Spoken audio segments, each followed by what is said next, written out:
Yo, what is going on, everybody? Welcome back to Blitz Sports Media. I am Ryan Linkletter. I'm back with my co-host here, Brady Penn. We are still in New Orleans. We've got some great interviews for you guys starting to roll out on social media. We had a chance to interview Patrick Mahomes, Andy Reid, Chris Jones, all these big names in this game. It was a really special experience for us. We still have one more day getting to interview those guys, and then we're going to be at the Super Bowl Experience and Radio Row as well with a special guest on Thursday for you guys. Special episode of the pod actually on Radio Row for you guys to tune into. That'll drop on Friday morning. So make sure you guys tune into that. Brady, we are going to talk about the rumor mill today. And let's start off with the one in New Orleans here. Kellen Moore seems like almost a lock now at this point to go to New Orleans. What are your thoughts on Moore? Yeah, I definitely think that there is 100% truth to this. I think that the Saints, honestly, to put it bluntly, they're desperate right now. And that's not to say that Kellen Moore is a bad coaching candidate, but anyone that they can lure in at this point, they're going to. I mean, I don't blame Joe Brady and others for not being interested in this job. They're in cap hell. They don't really have a bright future moving forward. But for a guy like Kellen Moore that's been working his way up, he's been an offensive coordinator multiple times. He feels like maybe this is his shot. This is his go at being a head coach for the first time in the NFL, and he's going to take that. For a guy like Brady, he's only been in the league 3 years, 4 years calling plays. Kellen Moore has been around a little bit longer, it seems like, with 3 different teams, I believe, calling plays. I mean, he's been with the Chargers, he's been with the Eagles, he's been with the Cowboys, and some people had him as a name for that Cowboys job, but it does look like right now he'll end up in New Orleans. So who knows? Hopefully Moore is hoping that he will get a win on Sunday and then stay put right here in Louisiana, but we will see. I definitely think that he is the leading candidate there. I know we talked about Aaron Glenn at one point being a candidate. Obviously, he got scooped up by the Jets. Joe Brady's not going there, and we haven't heard anything about Cliff Kingsbury, who was the other one I had in mind. So it is looking realistic.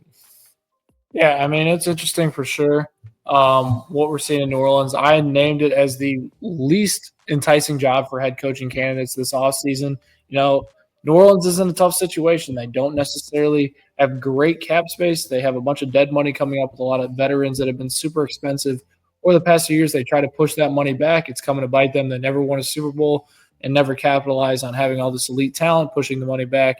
Didn't necessarily pan out well. It hasn't been an enticing job for a lot of coaching candidates this offseason.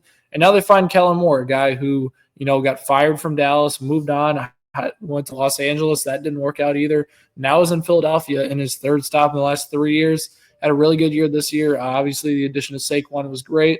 They've been really good offensively. And now he finds himself the head guy in New Orleans, most likely. It's interesting. I don't necessarily think that Kellen Moore is going to be able to turn this team around, but I think the Saints are looking for more of an offensive mind to go lead that team with the success Sean Payton had there.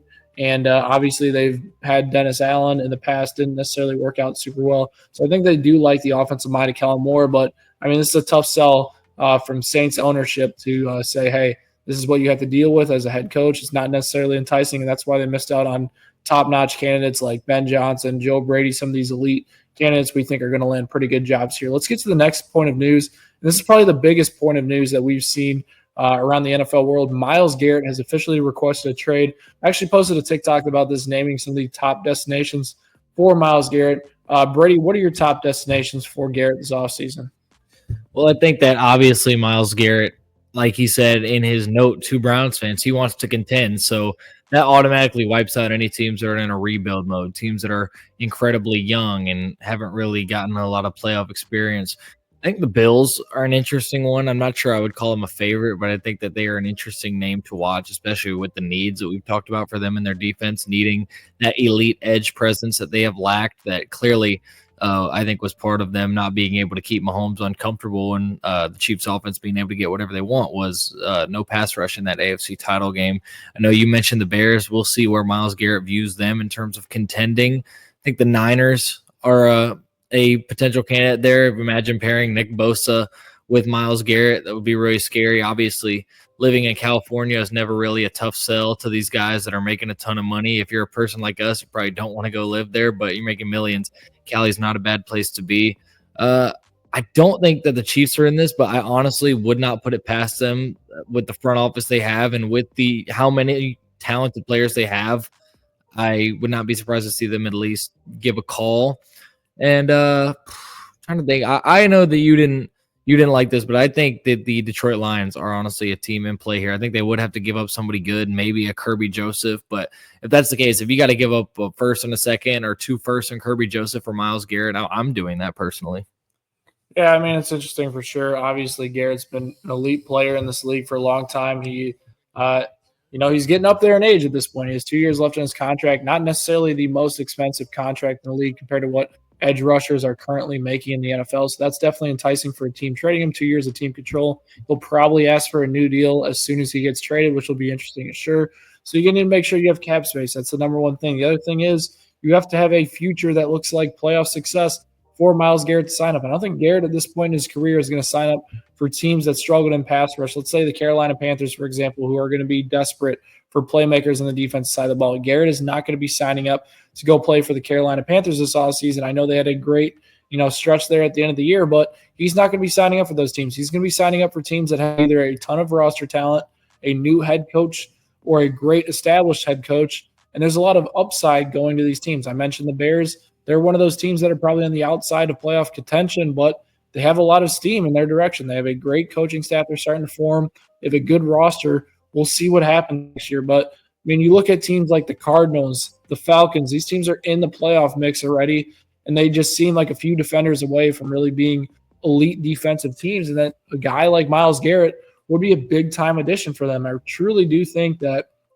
Garrett is not going to wind up on one of these elite teams. I know I said the Bills are my second team in the Myles Garrett sweepstakes. I just find it very hard for these teams to make a massive swing on Garrett, but who knows? I mean, based on what I'm projecting a first-round pick and the equivalent of a first-round pick in terms of other picks in the draft. So I think the Browns are going to accumulate at least 3 picks in this draft. It'll be interesting to see if they wind up getting a player as well, but I think it takes one late first and then either probably a day 2 and a day 3 pick to get this done. Ultimately, I don't think Myles Garrett at this point is worth 2 first-rounders, and I don't think other teams, knowing that Myles Garrett is wanting out of Cleveland, he doesn't have much leverage. The Browns do not have the leverage. Garrett wants out, and I don't think teams necessarily are going to pay up. I mean, in the past off seasons, L'Jarius Sneed came off his best career year, went for a 3rd-round pick. Devontae Adams, I think, went for a 2nd. Like, the trade value of these veterans have been so low, and you've seen younger guys like Jahan Dotson go for a 3rd-rounder. It's the age. You want to know a team that I just thought of that I think makes a lot of sense and does have money is the Green Bay Packers. The Packers do make a ton of sense. I think that with a young team that has made the playoffs consecutive years, nearly made an NFC title game last year, they'll have a 3rd-year starter at quarterback, showed flashes on the defensive end, especially with Xavier McKinney and some guys along that D-line. I think if Myles Garrett went there, that could elevate them even more. And honestly, with Ben Johnson and Aaron Glenn being out in Detroit, Green Bay already has a shot to take the pole position in that division. Myles Garrett would make it even more so. So we'll see. Yeah, I think him and Edgerton Cooper would be a solid duo there. Let's talk about the other trade candidate that obviously he's not the same player as he once was. Garrett is still the same player he's always been. Cooper Kupp. Cooper Kupp has really struggled this season, and, it's been rough, Brady. Where do you think Cooper Kupp's going to wind up? Yeah, I mean, it's weird. Cooper Kupp situation, obviously, it's maybe not quite as bad as Luka a couple days ago, but it seemed like there might be some bad blood, some kind of upset feelings with Cooper Kupp towards the Rams, said that this wasn't his call, it was out of his control, and he didn't agree with the Rams trading him, but they're going to be sending him out of there. And I would say that he'd be a fit in San Francisco. Don't think that he gets traded within division, though. I'm trying to think the short list of teams that could use him. I could honestly see him being a Steeler. I could see him being a Commander. Who? I feel like there's a team here that I'm not thinking of that makes sense. Honestly, I think we could see him in Dallas. I'm not going to lie. I'd 100% see the Dallas Cowboys as a team that might be going and trading for Cooper Kupp. The interesting part about this is the Rams are willing to eat a portion of Cooper Kupp's salary to get him out of there, which is interesting for sure. And, that makes a lot more teams in play to go get Cooper Kupp. You got to think at this point in his career, Kupp is no more than a slot guy. He can't play on the outside. He's not fast enough to play on the outside anymore. So you need to look at teams who need a slot receiver. Obviously, CeeDee Lamb has operated inside the slot a decent amount, but he could bump outside pretty easily. Cooper Kupp would fit pretty well in Dallas.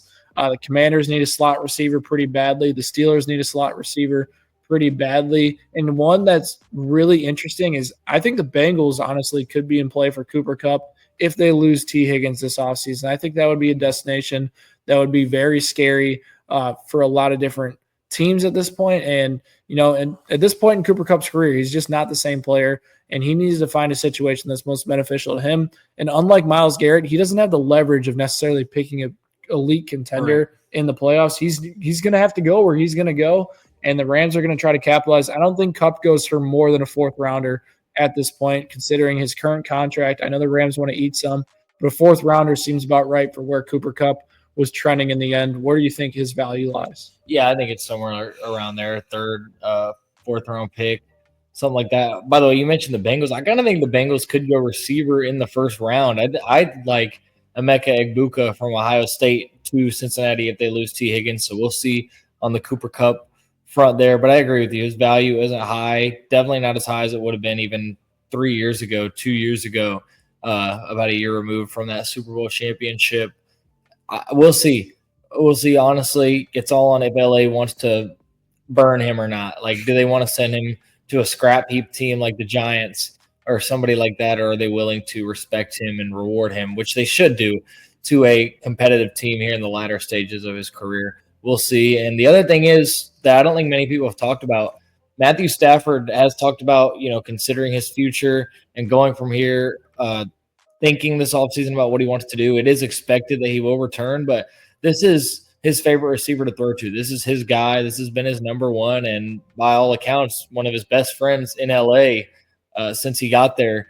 I don't think that this would push him to retirement, but it is interesting to think about, what does Matthew Stafford feel about getting rid of Cooper Kupp? Was he consulted before this decision was made? Does he feel comfortable just going out there with Puka and whoever they may add? I want to know the Matthew Stafford angle of this. 100%. I think it's going to be interesting to see as this offseason progresses. And we've heard that Stafford is coming back for another year, so I don't think we have to worry about that. The Rams might look to go draft a quarterback this year. We'll see. It's not necessarily a deep quarterback class by any means, but who knows? Sean McVay can basically coach up anybody. I do want to talk about one more quarterback that we ran into a few times at Media Day, Jameis Winston. And one of the interesting parts about this is when we were interviewing Andy, Jameis was over there as well.